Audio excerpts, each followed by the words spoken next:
Hello CMA final students, how are you all. मेरा नाम है मनदीप सिंह, स्वागत है आपका मेरे चैनल एएफएलएम के अंदर। एंड गाइस, आज हम कर रहे हैं सीएमए फाइनल लॉ के एमसीक्यूज की प्रैक्टिस। ये मैं प्रैक्टिस कहां से करवा रहा हूं, जो आपका ही सीएमए के स्टडी मैट, आपके जो सीएमए इंस्टीट्यूट ने जो क्वेश्चन बैंक रिलीज करा हुआ है, एमसीक्यू क्वेश्चन बैंक, उसी से प्रैक्टिस करवा रहा हूं मैं आप लोगों को। आई होप सबके पास ये क्वेश्चन बैंक होगा। अगर आप लोगों के पास ये क्वेश्चन बैंक नहीं है एमसीक्यू बैंक वाला, तो आपको मेरे टेलीग्राम से मिल जाएगा, वहां से ले सकते हो। टेलीग्राम का लिंक मैं इसी वीडियो डिस्क्रिप्शन में डाल रहा हूं। टेलीग्राम में आपको ये एमसीक्यू बैंक मिल जाएगा, आपका सीएमए इंस्टीट्यूट का इशू करा हुआ। प्लस और जो बातें करनी है वो ये कि ये एमसीक्यूज अप्रोक्सीमेटली 250 के आसपास हैं, तो ये 4 या 5 पार्ट में मैं कवर करूंगा। 4 या 5 वीडियो आएंगी, एक वीडियो क्योंकि ज्यादा बोरिंग हो जाएगी, एक वीडियो के अंदर हम 50 to 60 एमसीक्यूज कवर करेंगे। बस ज्यादा बड़ी भी हो जाती है, बच्चा देखता नहीं है, तो एक वीडियो में हम 50 to 60 एमसीक्यूज कवर करेंगे। 3 से 4 पार्ट आएंगे इसके, 4 से 5 पार्ट, उसके अंदर आपके सारे एमसीक्यूज खत्म हो जाएंगे, ये वाले जो इंस्टीट्यूट ने इशू करे हुए हैं। प्लस सीएमए फाइनल से रिलेटेड मैराथन्स लेटेस्ट जो कि दिसंबर 24 के लिए रेलेवेंट है, वो मैंने ऑलरेडी अपलोड कर दिया है, उसका लिंक भी मैं इस वीडियो डिस्क्रिप्शन में डाल दूंगा, उसको भी देख लेना। प्लस सीएमए फाइनल लॉ का एबीसी एनालिसिस भी मैंने ऑलरेडी यूट्यूब पे डाल दिया, अगर उसको नहीं देखा अभी तक तो उसका भी लिंक मैं इस वीडियो डिस्क्रिप्शन में डाल दूंगा, उसको भी देख लेना। प्लस सीएमए फाइनल की एक राइटिंग प्रैक्टिस की वीडियो जिसमें मैंने ये सिखाया लॉ लिखना कैसे होता है, वो अगर नहीं देख रखे तो उसका लिंक भी मैं इस वीडियो डिस्क्रिप्शन में डाल दूंगा, उसको भी देख लेना। मतलब मेरे एंड से जितने फ्री एफर्ट हो सकते हैं वो मैं आप लोगों के लिए कर रहा हूं, ताकि आप लोगों की एग्जाम्शन आ जाए। और बस मेरे को चैनल पे एक छोटा सा थैंक यू लिख के भेज देना रिजल्ट वाले दिन, इससे ज्यादा कुछ नहीं चाहिए तुम लोगों से। चलो, लव यू ऑल। स्टार्ट करते हैं अब हम लोग अपने एमसीक्यूज की प्रैक्टिस को। जिन लोगों ने चैनल को सब्सक्राइब नहीं करा, सब्सक्राइब कर देना, साथ में बेल आइकन को प्रेस कर देना, ताकि आप लोगों को मेरे न्यू वीडियोस की नोटिफिकेशन मिलती रहे। पहला क्वेश्चन क्या आता है, how many minimum members required to form a public limited company. Public company बनाने के लिए मिनिमम कितने मेंबर चाहिए। आपको पता है प्राइवेट कंपनी बनाने के लिए मिनिमम 2 मेंबर होते हैं, मैक्सिमम 200। पब्लिक के लिए मिनिमम 7 मेंबर्स होते हैं और मैक्सिमम अनलिमिटेड। तो मिनिमम 7 में पब्लिक कंपनी बनाने के लिए कितने मेंबर पूछ रहा है, मिनिमम तो 7। Answer is option 4। इसका आंसर क्या होएगा, ऑप्शन 4। एक मिनट रुको,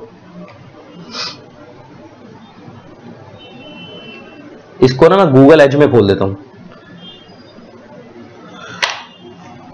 इस फाइल को गूगल एज में खोल देता हूं, पेन चल जाएगा उसमें।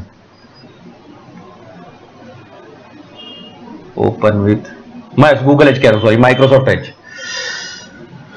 हाँ, तो यहां से खोलूंगा ना, अब तुम्हारे को मैं जो लिखता रहूंगा वो हो जाएगा।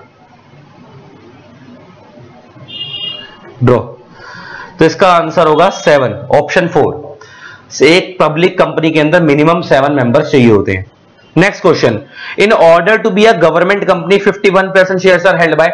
आप लोगों को पता है कि गवर्नमेंट कंपनी की डेफिनेशन कंपनी लॉ में सेक्शन 2 क्लॉज 45 के अंदर दी हुई है, और वहां पे लिखा है कि गवर्नमेंट कंपनी वो मानी जाती है जिसके अंदर 51% और मोर पेड अप शेयर कैपिटल या तो सेंट्रल गवर्नमेंट होल्ड करे, या स्टेट गवर्नमेंट होल्ड करे, या दोनों मिलकर होल्ड करे। तो अब इसका आंसर देखते हैं। कह रहा ऑप्शन 1 में सेंट्रल गवर्नमेंट वो कर सकती है, ऑप्शन 2 स्टेट गवर्नमेंट ये भी होल्ड कर सकती है, ऑप्शन 3 दोनों central government state government jointly मिलकर करे, ये भी ओके है, ऑप्शन 4 एनी और ऑल ऑफ द अबव, ये भी ओके है। तो इसका आंसर भी डी ही होगा, ऑप्शन 4 ही होगा, एनी और ऑल ऑफ द अबव। तीनों में से कोई भी सिचुएशन हो सकती है, हो सकता है पूरा 51% सेंट्रल गवर्नमेंट लगाए, हो सकता है पूरा 51% स्टेट गवर्नमेंट लगाए, हो सकता है दोनों मिलकर लगाए। Next question, in case of limited companies what is limited. आपको पता होगा ना, जैसे प्राइवेट कंपनी होती है तो लास्ट में ऐसे लिखा होता है एक्स प्राइवेट लिमिटेड। एक पब्लिक कंपनी होती है उसके लास्ट में लिखा होता है एक्स लिमिटेड। ये लिमिटेड वर्ड क्या डिनोट करता है, ये लिमिटेड वर्ड ये डिनोट करता है कि कंपनी के मेंबर की लायबिलिटी लिमिटेड है, कंपनी की लायबिलिटी लिमिटेड नहीं है, कंपनी के मेंबर की लायबिलिटी लिमिटेड है। अच्छा एक बात बताता हूं, एग्जांपल लेके बात करता हूं। एक कंपनी के ऊपर कर्जा है 1 करोड़ रुपए का, एक कंपनी की लायबिलिटी है 1 करोड़ की, कंपनी के पास टोटल एसेट्स हैं 50 लाख के। तो इसका मतलब अगर मैं कंपनी के सारे एसेट्स बेच भी दूंगा तो स्टिल 50 लाख की क्या होगी, डेफिशिएंसी, क्योंकि लायबिलिटी है 1 करोड़ की, एसेट है 50 लाख के। अगर मैं सब कुछ बेच भी दूंगा, ये रहा एक कंपनी है एक्स लिमिटेड, इसकी लायबिलिटी है 1 करोड़ की,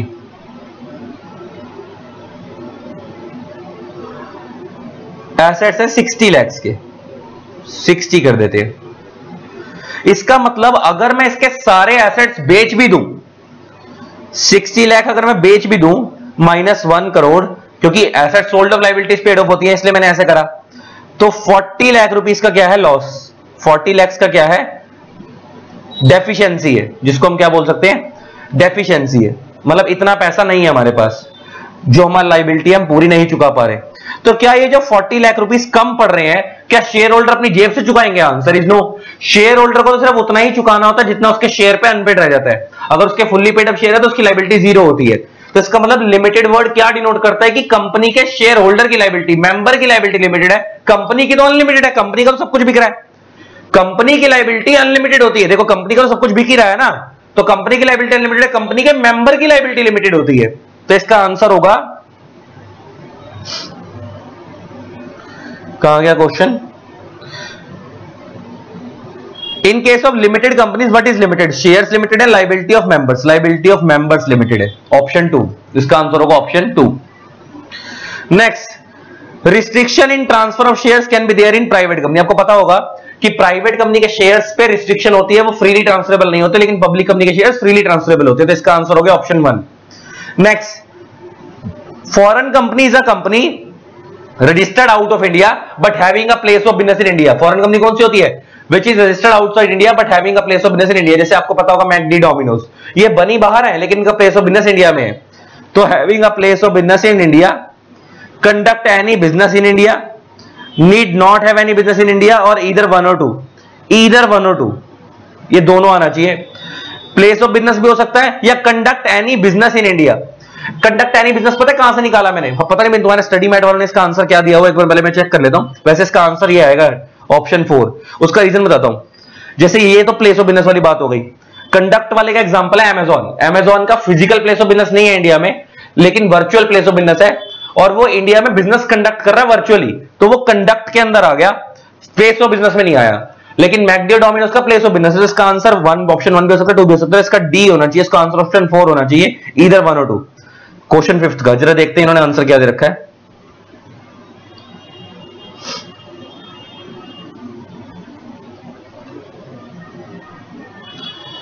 सही दे रखा है इन लोगों ने, इधर ए और बी, ठीक है ना, इन्होंने सही दे रखा आंसर। मेरे को लगा कहीं गलत ना दे दें लोग, इनके आधे आंसरों पे भी डाउट रहता है मेरे को।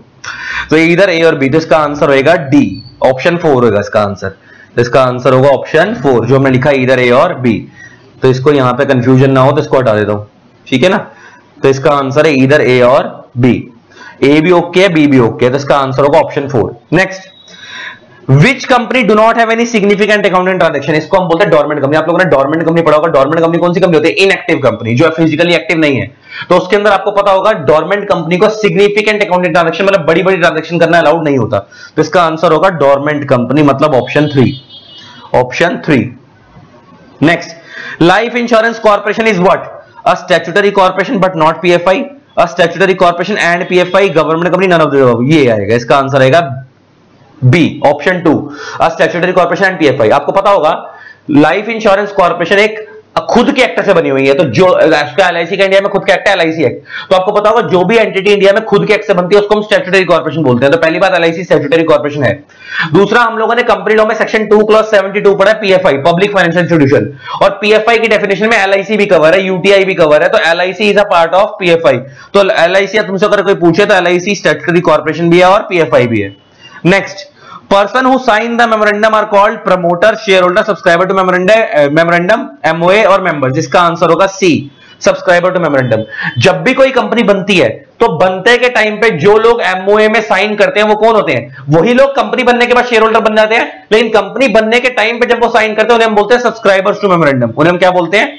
Subscriber to memorandum. तो जो भी मेंबर, जैसे मान लो मैं हूं और मेरा एक फ्रेंड है, हम दोनों मिलकर एक प्राइवेट कंपनी बना रहे हैं और हम लोगों ने 1 लाख रुपए के शेयर सब्सक्राइब करे हैं, तो जब तक कंपनी बनी नहीं है तब तक हम लोग क्या कहलाएंगे? Subscriber to memorandum. हम लोग एमओए में साइन करेंगे, जैसे ही कंपनी बन जाएगी तो हम लोग क्या कहलाएंगे? Shareholder. तो अब ये कह रहा है person who sign the MOA, MOA तो कंपनी बनते के टाइम पे बनता है, तो इसलिए ये लोग कौन होंगे? Subscriber to memorandum. इसका आंसर होगा option 3। Next, certificate of incorporation issued by, certificate of, जब भी कोई कंपनी बनती है तो आपको पता है उसको सर्टिफिकेट ऑफ इनकॉर्पोरेशन मिलता है। वो कौन इशू करता है? आरओसी इशू करता है। तो इसका आंसर होगा ROC. Next, declaration by professional at the time of incorporation of a company means a declaration by practicing CS, practicing CA, practicing CA में any of the above। ये क्या है?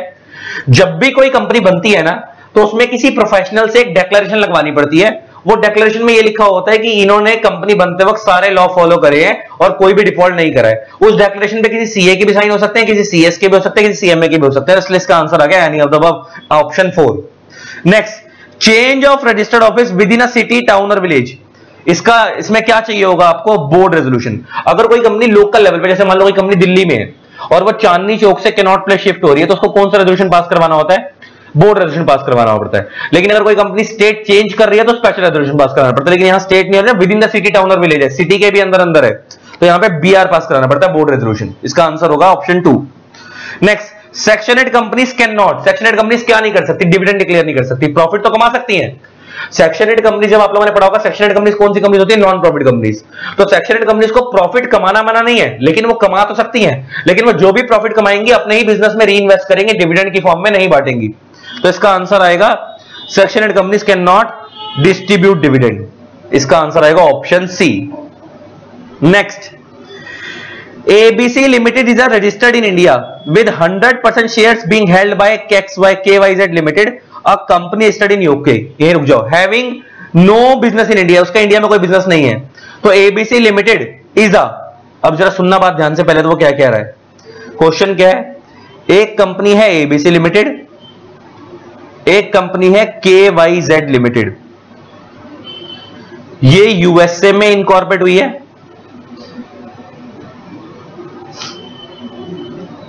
ये इंडिया में इनकॉर्पोरेट हुई है।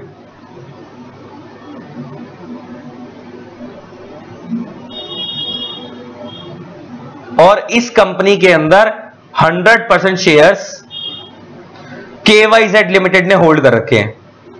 तो पहली बात तो ये कि आपको पता होगा, जब एक कंपनी दूसरी कंपनी के more than 50% equity share hold करती है, तो जो होल्ड कर रही होती है वो होल्डिंग कंपनी, जिसको होल्ड किया जाता है वो सब्सिडरी। और अगर एक कंपनी दूसरी कंपनी के 100% शेयर होल्ड कर ले, तो जो नीचे वाली कंपनी है वो सब्सिडरी नहीं कहलाती, फिर वो कहलाती है होली ओन सब्सिडरी, मतलब इसका पूरा कंट्रोल ही ऊपर वाली के हाथ में। तो ये हो गई Holi own subsidiary.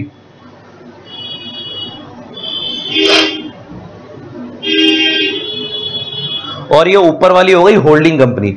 Holi own subsidiary क्यों लिखा मैंने? क्योंकि 100% शेयर किसने होल्ड करे हैं?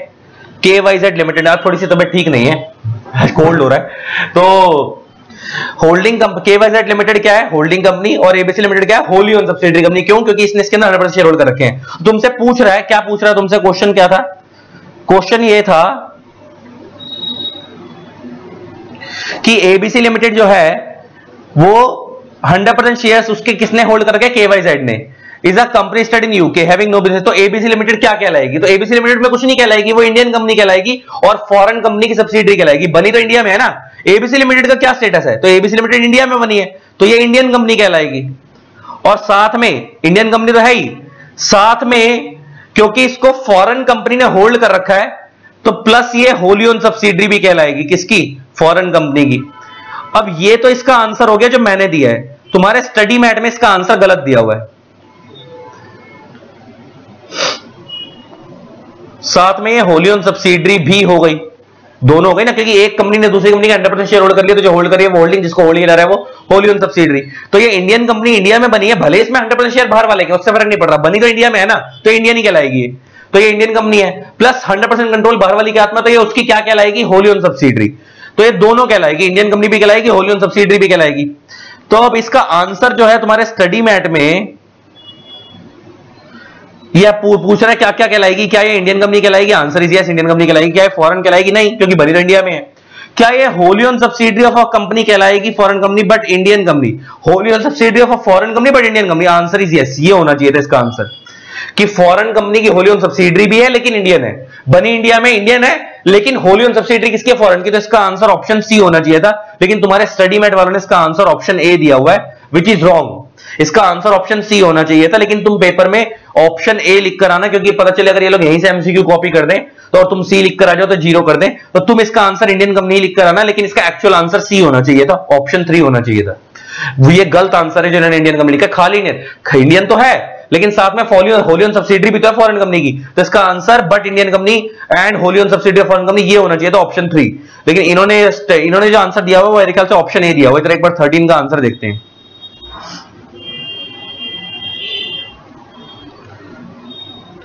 13 का आंसर क्या दिया हुआ है? इन्होंने 13 का आंसर इंडियन कंपनी दिया हुआ है, विच इज रॉन्ग। इसका मतलब ये इंडियन कंपनी ओके है, वो इंडियन है, साथ में वो फॉरेन की सब्सिडरी भी तो है, होली ओन सब्सिडरी, तो वो भी होना चाहिए था, तो दोनों होने चाहिए थे। तो इसका आंसर ऑप्शन 3 होना चाहिए था, वो बेटर था। लेकिन तुम्हारे ये एमसीक्यू बैंक के अंदर 1 दिया हुआ है, तो आप इसको पेपर में 1 ही करके आना, सजेस्टेड आंसर में 1 दिया हुआ है। Next, ABC Limited has 35% shares in XYZ Limited. The majority of the director of XYZ Limited are appointed and removed by ABC Limited. इसका मतलब क्या है, ध्यान सुनना। आपको पता होगा एक कंपनी को अगर हमें अपनी सब्सिडरी बनाना है तो उसके तीन रास्ते होते हैं, या तो हम उसके अंदर मोर देन 50% शेयर्स होल्ड कर लें, या उसकी composition of board of director संभाल लें, मतलब उस कंपनी के मेजॉरिटी ऑफ द डायरेक्टर्स को अपॉइंट रिमूव करने की पावर हमारे पास है, तो वो हमारी सब्सिडरी है। या तीसरा रूट होता है चेन होल्डिंग। अब यहां पे क्या है, ध्यान से सुनना। वो कह रहा है कंपनियां कौन कौन सी हैं? ABC Limited has 35% shares in XYZ Limited. The majority of the directors of XYZ Limited are appointed removed by ABC Limited. एक कंपनी है ABC Limited, एक कंपनी है XYZ Limited। इस ABC Limited ने XYZ Limited के अंदर 35% shares hold कर रखे हैं। तो अगर 35% होल्ड कर रखे हैं तो होल्डिंग सब्सिडरी तो नहीं बना, क्योंकि होल्डिंग सब्सिडरी कब बनता? अगर ये ABC Limited XYZ Limited के मोर देन 50% होल्ड करती। लेकिन ये बोल रहा है जो ABC Limited है ना, ये इस XYZ Limited के मेजॉरिटी डायरेक्टर्स को अपॉइंट और रिमूव करती है, मेजॉरिटी डायरेक्टर्स को अपॉइंट और रिमूव करती है। तो आप लोगों ने होल्डिंग सब्सिडरी जब पढ़ा हो तो होल्डिंग सब्सिडरी में तीन रूट थे, तुम्हारे को जरा बुक में दिखा दूं।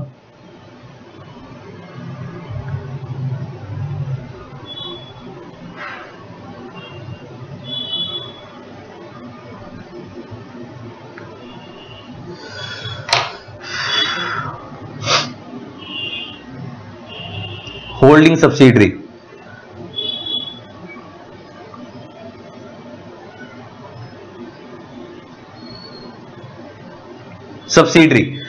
अगर आपको सब्सिडरी कंपनी बनना है, स्मॉल कंपनी, सब्सिडरी कंपनी कहां गया अभी तो ये रहा। हाँ, अगर आपको सब्सिडरी कंपनी बनना है तो कब बनेगी? अगर एक कंपनी आपकी कंपनी की क्या कर ले, या तो composition of board of director संभाल ले, या मोर देन 1/2 क्या संभाल ले, टोटल वोटिंग पावर मतलब equity shares.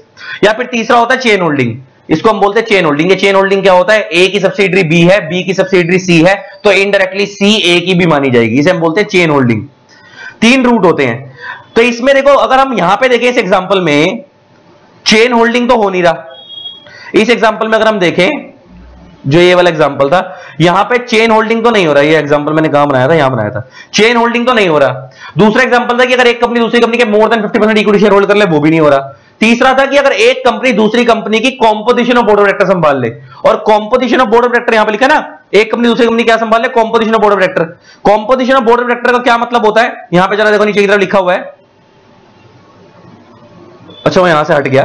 Composition of board of director, ये मैराथन नोट्स है ना, डिटेल नोट्स में डली हुई है बात। Composition of board of director का मतलब होता है जब एक कंपनी दूसरी कंपनी के मेजॉरिटी ऑफ द डायरेक्टर्स को अपॉइंट रिमूव करने की अगर उसके पास पावर होती है, तो हम बोलते हैं कि आपके पास दूसरी कंपनी की क्या है? कॉम्पोजिशन है। तो अगर आप इस एग्जांपल में देखो, क्या होल्डिंग के पास सब्सिडरी की composition of board of director है? आंसर इज यस, क्योंकि होल्डिंग सब्सिडरी का क्या कर रही है? मेजॉरिटी ऑफ डायरेक्टर्स को अपॉइंट रिमूव कर रही है। तो इसका मतलब ये होल्डिंग सब्सिडरी बन जाएगा। तो ये होल्डिंग कहलाएगी और ये सब्सिडरी कहलाएगी। क्यों कहलाएगी? क्योंकि ये सब्सिडरी इस रूट से तो नहीं कहला रही, क्योंकि यहां पे खाली 50% से कम शेयर्स हैं, तो ये वाला रूट तो फॉलो नहीं हुआ। लेकिन ये इसको हम बोलते हैं composition of board of director. ये वाला रूट पूरा हो गया कि भाई एबीसी लिमिटेड के पास XYZ लिमिटेड की क्या है? Composition of board of directors है। Composition of board of directors क्या होती है? जब आपके पास दूसरी कंपनी की क्या हो? मेजॉरिटी ऑफ द डायरेक्टर्स को अपॉइंट रिमूव करने की पावर है, तो उसी को हम क्या बोलते हैं? Composition of board of directors. तो वो है। तो ये वाला रूट पूरा हो गया। तो एबीसी लिमिटेड पूछ क्या रहा है तुमसे क्वेश्चन में? तो पूछ रहा है XYZ लिमिटेड इस क्या? XYZ लिमिटेड क्या है? सब्सिडरी है किसकी? Of ABC limited. इसका आंसर हो गया A, option 1। Next, a guarantee company similar to किसके बराबर होती है? एलएलपी के बराबर होती है। सुन लो, आपको पता होगा कंपनियां दो तरीके की होती है, एक होती है लिमिटेड बाय शेयर, एक होती है limited by guarantee. Limited by share में शेयर होल्डर सिर्फ उतना ही पे करता है जितना उसके शेयर पे अनपेड रह जाता है वाइंडिंग अप के टाइम पे, और लिमिटेड बाय गारंटी में शेयर होल्डर उतना पे करता है जितने की उसने गारंटी दी होती है। एलएलपी में भी सेम कंसेप्ट होता है, एलएलपी में जितनी गारंटी दी होती है उतना ही पे करते हैं। तो गारंटी कंपनी सिमिलर होती है एलएलपी की तरह। तो इसका आंसर होगा B, option 2। Next, once a company is converted into LLP, intimation to ROC has to be given in 15 days में देना होता है। अगर कोई कंपनी LLP में कन्वर्ट, कोई कंपनी LLP में कन्वर्ट होती है तो उसके बारे में ROC को बताना पड़ता है 15 दिन में। तो इसका आंसर होगा 15 डेज। नेक्स्ट आता है विच chapter of company act deals with foreign companies? इसका आता है चैप्टर 22। चैप्टर 22 डील करता है फॉरेन कंपनीज में। एक तो कंपनी लॉ में आपको पता होगा ना 29 चैप्टर्स है। एंड 7 शेड्यूल्स है। चैप्टर 22 है या 23 है, एक मिनट रुक जाओ, 22 है मेरे ख्याल से, 22 ही है, मैं एक बार देख लेता हूं क्या होता है, चैप्टर नंबर याद नहीं रहता यार मेरे को भी, आई थिंक चैप्टर 22 होगा, चैप्टर 22, ठीक है जी, okay. Next next next, answer तो तुम्हारे पास है पहले से, मैं तो समझा रहा हूं इनकी रीजनिंग के साथ साथ, इसीलिए एमसीक्यू, किसी बच्चे ने मेरे को बोला, हमारे ही गूगल ड्राइव पेन ड्राइव वाले बच्चे ने कि सर ये एमसीक्यू समझा दो, तो मैंने उसको जब देखा तो मैंने देखा नीचे आंसर तो दिया हुआ है स्टडी मैट में, तो बच्चे ने मेरे को बोला सर आंसर तो है लेकिन फिर भी समझा दो, समझना थोड़ा सा भारी हो रहा है, तो मैंने कहा इसकी रीजनिंग क्या है, तो मैंने कहा विद रीजनिंग समझाता चलता हूं आपको। तो ये खत्म हो गया। Next, in case of secured debentures of public issue the securities created in favour of debenture trustee. आपको पता होगा जब भी कोई कंपनी डिबेंचर इशू करती है ना, तो उसमें एक डिबेंचर ट्रस्टी अपॉइंट किया जाता है। इस डिबेंचर ट्रस्टी का काम क्या होता है कि वो डिबेंचर होल्डर्स के लिए फेवर लेगा। अब ये कैसे काम करता है ध्यान से सुनना, जब भी कोई कंपनी सिक्योर्ड डिबेंचर इशू करती है, मान लो एक कंपनी है XYZ लिमिटेड, इसको फंड्स की जरूरत है, ये लोग हैं डिबेंचर होल्डर्स,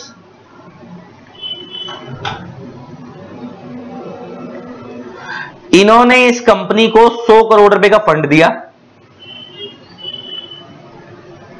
तो ये हो गए लेंडर्स और ये कंपनी हो गई बोरोवर, ये लोन ले रही है, और इस कंपनी ने बदले में इसको डिबेंचर इशू कर दिए, इस कंपनी ने बदले में इनको क्या कर दिए, डिबेंचर्स इशू कर दिए।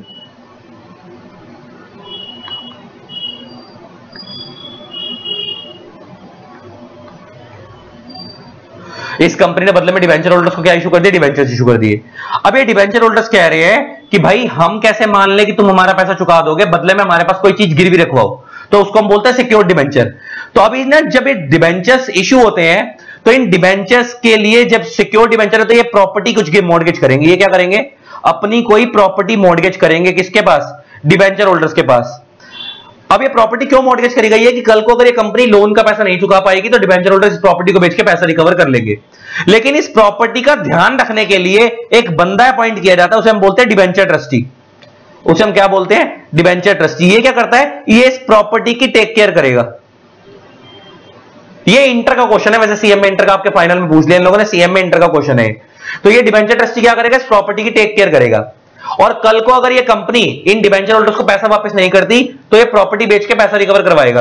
तो ये जो मॉर्गेज क्रिएट होती है ना, वो भले हो तो डिबेंचर होल्डर के भले के ले रही है, लेकिन वो क्रिएट होती है डिबेंचर ट्रस्टी के फेवर में। तो इसका आंसर होगा डिबेंचर ट्रस्टी।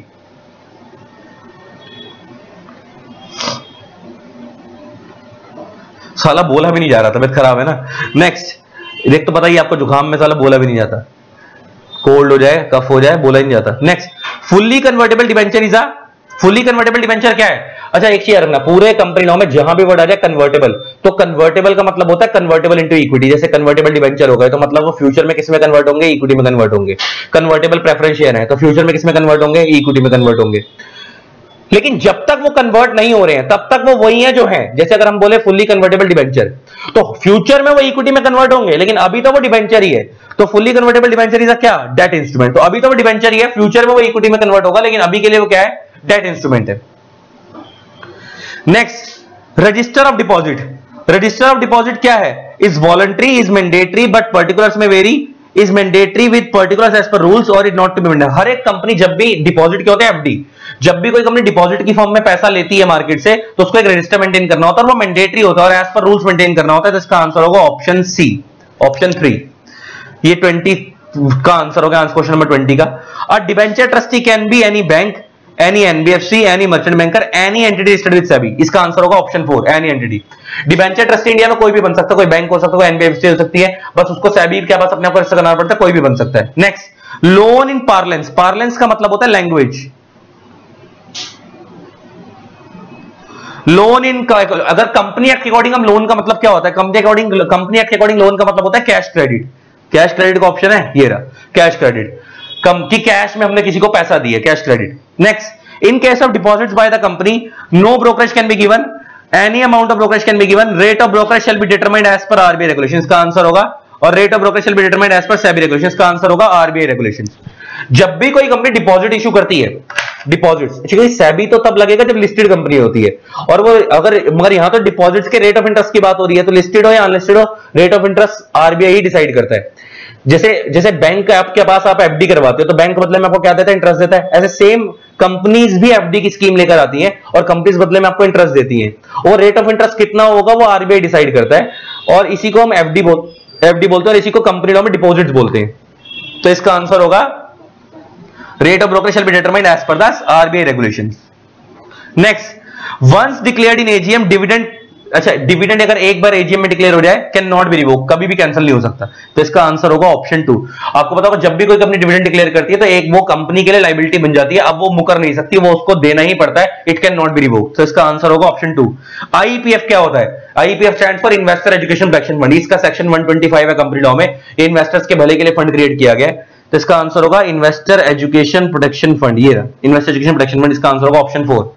नेक्स्ट, एक बार डिविडेंड डिक्लेयर हो जाए तो वो स्पेशल डिविडेंड अकाउंट में जाता है, कितने दिन में? 5 दिन में जाता है, वो 5 दिन में, 5 डेज में। Next, a practising chartered accountant may be appointed as auditor for a term of, एक ऑडिटर कितने साल के लिए ऑडिटर बनता है? 5 साल के लिए। तो इसका आंसर भी 5 है, तो दोनों का आंसर ऑप्शन 2 ही है।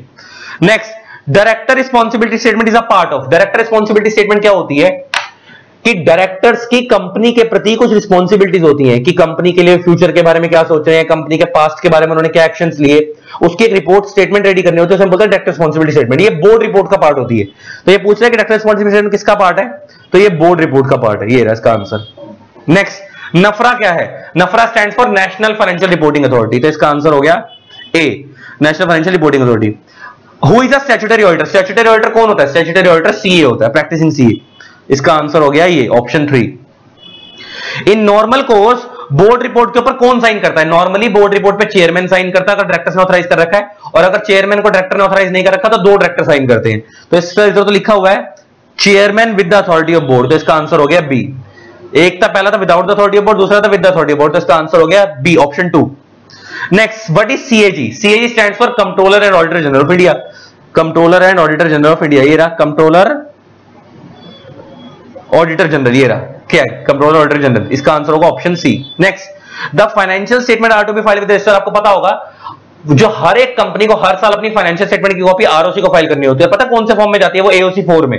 इसका सेक्शन है कंपनी लॉ में 137, और कितने टाइम में जाती है? एजीएम होने के 30 दिन में। तो इसका आंसर क्या है? With in 15 days of AGM, 31 अक्टूबर को, 30 days of AGM, 30 days of AGM. इसका आंसर होगा ऑप्शन 3 इसका भी। Next, in case of private company internal auditor has to be appointed the turnover is 200 crore or more। Private company को भी internal auditor appoint करना होता है अगर उनका टर्नओवर 200 करोड़ से ज्यादा हो। Auditor report is addressed to, auditor की रिपोर्ट किसके आगे रखी जाती है? शेयर होल्डर्स के आगे रखी जाती है। तो इसका आंसर होगा D, share holders, option 4। Next, India में कारो कब आया था? 2021 में आया था कारो, तो 1 अप्रैल 2020, 1 अप्रैल 2021 को आया था इंडिया में कारो। Next, first auditor is appointed by, first auditor company कौन अपॉइंट करता है? Board of directors. तो इसका आंसर होगा option 3, board of directors. Auditor can render the following additional services to the company, internal audit, accountant, book keeping, investment research, none of the above. आपको पता होगा जो भी आपकी कंपनी का स्टैट्यूटरी ऑडिटर है वो आपकी कंपनी के ना तो अकाउंट्स मेंटेन करेगा, ना वो आपकी बुक कीपिंग करेगा, ना वो इंटरनल ऑडिट करेगा, वो कुछ भी नहीं करेगा। तो इसका आंसर होगा नन ऑफ द अबव। हालांकि वैसे तो मैं एक बात बताऊं, स्टैट्यूटरी ऑडिटर अभी जब तक, चलो अभी कंफ्यूज नहीं करूंगा, कुछ एक टेक्निकल पॉइंट था वो अभी नहीं कर रहे, इसमें नहीं डिस्कस कर रहे, छोड़ दो। नेक्स्ट, एडिशनल डायरेक्टर का टेन्योर कब तक का होता है? एडिशनल डायरेक्टर का टेन्योर होता है till the next AGM, next AGM तक का। नेक्स्ट, ऑल्टरनेट डायरेक्टर में be appointed when the additional director is out of India for at least 3 months. इसका आंसर होगा 3 मंथ। एक ऑल्टरनेट डायरेक्टर कौन होता है? जब भी कोई इंडिया से डायरेक्टर बाहर जाएगा और वो 3 महीने या उससे ज्यादा के लिए बाहर जाएगा तो उसकी जगह पे जो बंदा आता है उसे हम बोलते हैं ऑल्टरनेट डायरेक्टर। तो इसका आंसर आएगा 3 months. Women director has to be there in the company if the either in case of listed company or with the turnover of rupees 300 crore or more, either of the above, none of the above। इसका answer होगा either of the above। Women director किसको appoint करनी होती है? या तो listed company को या फिर उस कंपनी को जिसका टर्नओवर कितना हो 300 करोड़ उससे ज्यादा, 41।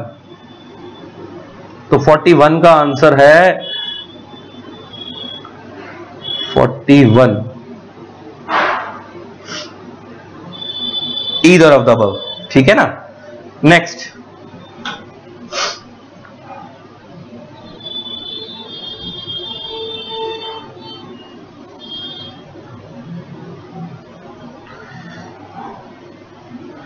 Section 184 of the company act provides for ordinary special resolution, board resolution, none of the above. आपको वैसे एक चीज बता दूं, 184 डील करता है disclosure of interest by directors के अंदर, कि हर एक डायरेक्टर को क्या करना पड़ता है, कुछ डिस्क्लोजर्स देने पड़ते हैं, और वो डिस्क्लोजर जो देने पड़ते हैं वो सेक्शन 184 के अकॉर्डिंग देने पड़ते हैं। उसमें 184 भी होता है, 184(1) भी होता है, 184(2) भी होता है। तो ये पूछ रहा है कि इसका आंसर जो है 184 का, इसका आंसर 184 के अंदर कह रहा है। अच्छा, ऑप्शंस कहां थे वो? क्वेश्चन पहले तो क्वेश्चन ही भूल गया मैं। Question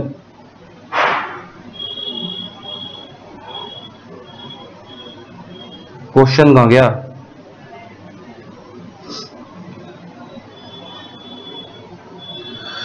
section 184 of the company act provides for ordinary resolution, board resolution, special resolution, none of the above. आपको पता होगा जब कोई कंपनी लोन देती है तो स्पेशल रेजोल्यूशन पास होता है। एक कंपनी में सेक्शन 181(c) है, जब लोन लेती है तब भी स्पेशल रेजोल्यूशन पास होता है, लेकिन अगर खाली डिस्क्लोजर देना होता है तो उसके लिए कोई रेजोल्यूशन पास नहीं होता। तो इसका आंसर होगा none of the above.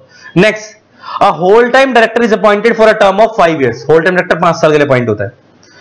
Next, if a person other than the retiring auditor a check is to be deposited with the proposal of 1 lakh rupees। अगर हमारे कंपनी के अंदर अगर कोई बंदा डायरेक्टर बनना चाहता है अदर देन रिटायरिंग डायरेक्टर, तो वो अपना कैंडिडेट देना चाहता है, तो वो 1 लाख रुपए की फीस जमा करेगा, उसके बाद वो डायरेक्टर बनने के लिए अप्लाई कर सकता है। नेक्स्ट, अ डायरेक्टर में be appointed by small share holder. Small share holder means the share holder who hold the share of face value of not more than 20,000 rupees. तो इसका आंसर होगा 20,000 रुपए। अ कंपनी में remove a director with, इसका अच्छा removal of director का section कौन सा है? 169। अभी कहां कौन सा क्वेश्चन पे आ गए हम? 46 पे आ गए। पता नहीं यहां तक कराऊं ना कराऊं, मन सा नहीं हो रहा, छोड़ दो। 45 तक करते हैं आज की क्लास के अंदर। 46 से लेकर 90 तक या 100 तक मैं अगली क्लास में करवा दूंगा, थोड़ी तबियत सही सी लग रही, और फिर उसके बाद डिटेल में करेंगे। आई होप आपको यहां तक मजा आया होगा। मैंने बोला ना 45 से 50 एमसीक्यू में आज की क्लास में कवर करने थे, मैंने मोटा मोटा 45 एमसीक्यूज कवर कर दिए मैंने आज की क्लास के अंदर। 46 से लेकर 90 तक या 100 तक अगले पार्ट 2 में कवर कर दूंगा, और 45 को हमने विद रीजनिंग कवर करा। वीडियो भी देखो बड़ी बन गई, 32 मिनट के आसपास की बन गई, 32-33 मिनट की। इतनी मेरे को उम्मीद थी कि बन जाएगी, और इससे ज्यादा बड़ी बनानी भी नहीं थी। वैसे ये ऑप्शन तुम्हारा होमवर्क तुम्हारे को दे दिया कि ऑडिटर को रिमूव करने के लिए कौन सा रेजोल्यूशन पास होता है। बहुत सिंपल है, सेक्शन 169 है, तुम्हारे को ये भी बता दिया नॉलेज के लिए। 168 रेजिग्नेशन का, 169 रिमूवल का है। जाकर चेक कर लेना आज कि कौन सा रेजोल्यूशन पास होता है। चलो, लव यू ऑल, टाटा। जिन लोगों ने चैनल को सब्सक्राइब नहीं करा सब्सक्राइब कर देना, साथ में बेल आइकन को प्रेस कर देना। बाकी मैंने तुम्हारे को बता दिया मैराथन का लिंक और चीजों का लिंक मैंने इस वीडियो डिस्क्रिप्शन में डाल दिया है, उसको भी देख लेना एक बार, मजा आएगा। Next level, you will love it. और ये जो जितनी चीजें तुम यहाँ सीख रहे हो ना ये मेरे से एमसीक्यू में, इनको डिटेल में मैराथन में कराया हुआ ऑलरेडी, और डिटेल में पढ़ना हो तुम्हारे रेगुलर लेक्चर बाय कर सकते हो, उसके लिए डिटेल नीचे स्क्रीन पर फ्लैश हो रही है। चलो, लव यू ऑल, टाटा। ठीक है जी।